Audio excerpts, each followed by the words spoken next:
அனைவருக்கும் என்னுடைய அன்பான வணக்கம். கலை வளர்த்த பெருமை உடைய பெரியோர்கள்ல விஸ்வநாத தாஸ் அப்படிங்கிற பேரு பலரும் கேட்டிருக்கலாம். கொஞ்சம் ஆழமா படிக்கிற பழைய கலைகளை பற்றிய ஒரு எள்ளளவு ஞானம் உடையவர்கள் கூட அவருடைய திருப்பெயரை கண்டிப்பா கேட்டிருக்கலாம். அவர்கள் மிகப்பெரிய நாட்டுப்புற கலை, அதுல முருகனாக நடித்து புகழ் பெற்றவர்கள். அவருடைய சிறப்பு என்ன அப்படின்னு நமக்கு பழைய கலை மூலமாக தேசத்துக்கு தொண்டாற்றிய பெருமக்களுடைய பெருமையை நாம தெரிஞ்சுக்கணும்.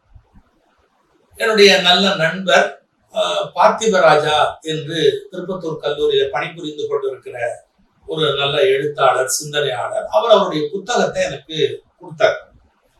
அதுல நாட்டுப்புற கலைஞர்கள், தெருக்கூத்து கலைஞர்கள், இது மாதிரி மக்கள் நாட்டார் வழி அதுல இருக்கிற அந்த இலக்கிய அமைப்புல மக்களை சென்றடைந்த பல பெருமக்களுடைய வரலாறுகள், சம்பவங்கள் இதெல்லாம் எழுதப்பட்டிருந்தது. அவர் அதை ரொம்ப நல்லா பேசுவார், நல்லா பாடுவார்.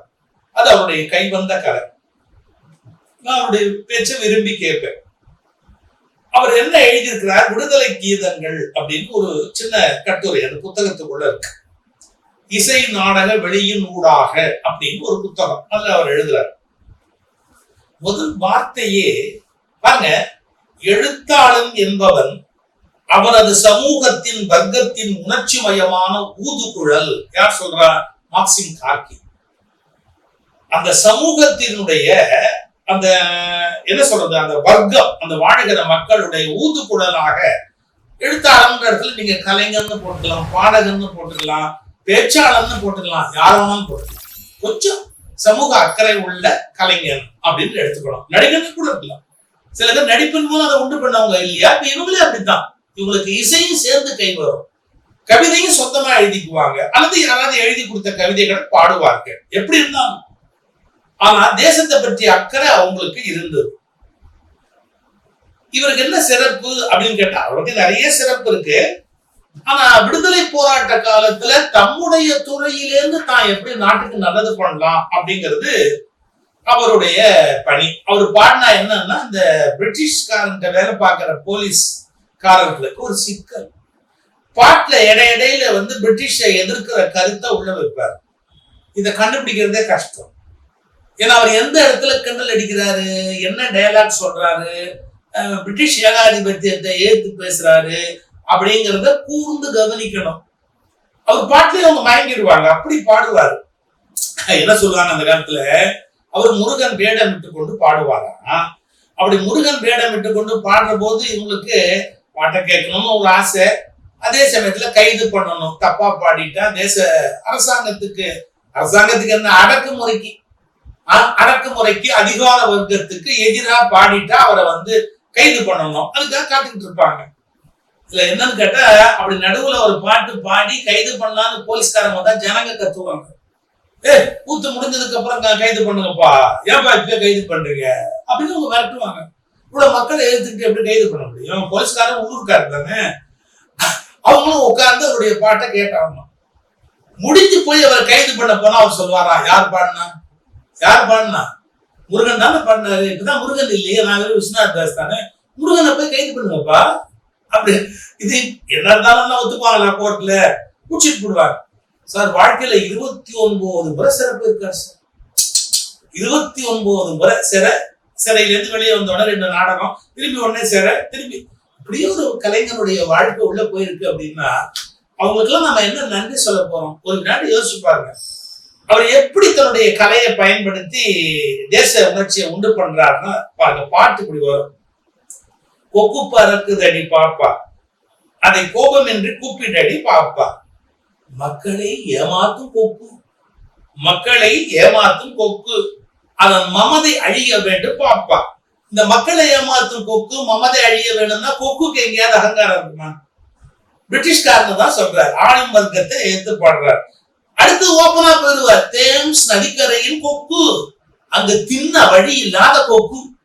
அவன் அங்கிருந்து பழகித்தானே இங்க வந்தான். தேம்ஸ் நதிக்கரையின் கொக்கு, அங்க தின்ன வழி இல்லாத கொக்கு, மது மாம்ச வெறி பிடித்த கொக்கு.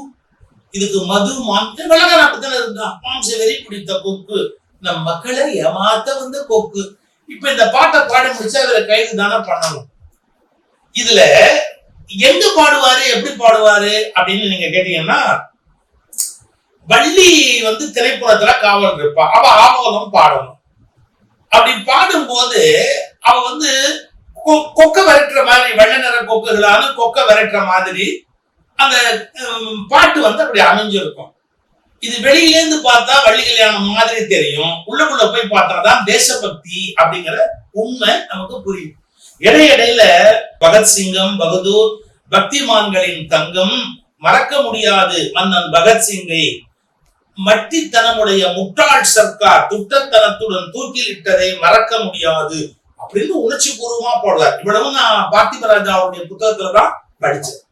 அதெல்லாம் ஒரு உணர்ச்சி ஊட்டும்படியா மக்களுக்கு முன்னாடி பாடுவார். வெள்ள வெள்ள கொக்குகளா, வெகு நாளா இங்கிருந்து கொள்ளை அடித்தீர்களோ, ஆலையிலம் கடிச்சோ, இனி கோபம் வரும் போய்விடுங்க ஆலையிலம் கடிச்சோ, காந்தி மகத்துவத்தால் கதிர்கள் விளைந்தது இங்கே சாய்ந்து கிடக்குது என்றோ ஆலோலம் கடிச்சோ, இங்கே தட்டிப்பறிக்க வந்தீர், இந்தியாவை கொள்ளையிட எங்கிருந்தோ இங்கு குந்தி தின்னும் குருவிகளா. பாருங்க, குருவியை திட்டுற மாதிரி, குருவியை திட்டுற மாதிரி, கொக்க திட்டுற மாதிரி. அப்படி இந்த காவல்துறை அவரை உடனே கைது பண்ணும். வாழ்நாள் முழுக்க இந்த துன்பத்துல அனுபவிச்சு அனுபவிச்சு அனுபவிச்சு அது கூட பெருசு இல்லை சார். ஆனா அந்த நாட்டு மக்களை நீங்க என்ன சொல்வீங்க? அவர் சமூகத்துல உங்களுக்கு உயர் மேட்டுக்குடி, ஒவ்வொரு மேல் ஜாதி பிரிவினர் இருக்கு இல்லையா, அவர் சிகை அலங்காரம் செய்கின்ற அந்த சமூகத்துல பிறந்த மனிதர். ஒரு கலைஞர் எந்த சமூகத்துல இருந்தா நமக்கு என்ன? நல்ல ஒரு திறமைசாலினா நம்ம பாராட்ட வேண்டியது தானே. அந்த மனசு இந்தியால அப்ப பல பேர் கிடையாது. அவங்க முன்னுக்கு வரதுக்கு எவ்வளவு கஷ்டப்பட்டிருப்பாங்கன்னு நினைக்கிறீங்க? இவர் முருகன் வேஷம் கட்டக்கூடாதுன்னு சில பேர் ஊர்ல எதிர்ப்பாங்க. அவர் எப்படி சாமி வேஷம் கட்டுறது, அவரு மேல் ஜாதி இல்லையே, அவரு போய் அந்த வேஷம் கட்டலாமா, கட்டக்கூடாது, இப்படி சில பேர் கல்யாணம் பண்ணுவாங்க. சில பேர் அவருடைய முருகன் வேஷம் போட்டு வந்ததுன்னா அவருடைய அழகை பார்த்து குழந்தை கொண்டு கையில கொடுத்து ஆசீர்வாதம் வாங்கிட்டு வருவாங்க. அவர் எப்படி மயில் மேல உட்கார்ந்துக்கிட்டு வள்ளி தேவையானோட முருகனா காட்சி கொடுக்கலாம், பிறந்த சாதி அப்படி மேலான ஜாதி இல்லையேன்னு கலாட்டா பண்றவங்க அந்த காலத்துல இருந்திருக்கிறாங்க. இப்ப நான் வெள்ளக்காரர்களுடைய அடக்குமுறைக்கு வருத்தப்படுறதா, இந்தியர்களுடைய இந்த அவமானமான ஒரு குணத்துக்காக நம்ம வெட்கப்படுறதா? ஆனா அந்த மனிதனுடைய வாழ்க்கை நீங்க பாத்தீங்கன்னா, சென்னையில ஒரு முறை ராயல் தியேட்டர்ல நாடகம், மயில் வாகனத்துல உட்கார்ந்தபடி கன்னட தேவகாந்தாரி ராகம் சம்போ மகாதேவா அப்படிங்கிற பாடல் அப்படியே உச்ச ஸ்டைல் அப்படி ஏறி விளையாடிக்கிட்டே இருக்கிறாரு. அப்படியே ஒரு கடத்துல நின்று போச்சு. அந்த குயிலின் கானம் காற்றிலேயே கரைந்து போகிறது. நடித்து கொண்டிருக்கிற போதே அவர் இறந்து போகிறார். இந்த மாதிரியான ஒரு பெரிய கலைஞன், ஆனா இந்த நாட்டுக்காக பாடுபட்ட கலைஞன், பலமுறை சிறை சென்ற ஒரு தன்னுடைய கையில இருந்த கலையை ஆயுதமாக பயன்படுத்தி கொண்டவர். இவர்களுடைய பெருமை எல்லாம் நமக்கு தெரியும். ஏன்னா கலைன்னு சொன்ன உடனே சினிமா மட்டும்தான் கலை அப்படிங்கிற ஒரு மன நோய், என்னங்க சினிமா மட்டும்தான் கலை அப்படிங்கிற ஒரு மன நோய் நாட்டில் இருக்கு. அதை விட்ட சின்னத்திரை கலைஞர்கள் பெரியவங்க அப்படிங்கிற ஒரு மன நோய் மக்கள் மத்தியில இருக்கு. நம்முடைய கிராமங்கள்ல இருந்து புறப்பட்ட எளிய கலைஞர்கள், அவர்களுடைய தியாகங்களுக்கு கோடி கோடி கோடி கோடி வணக்கம்.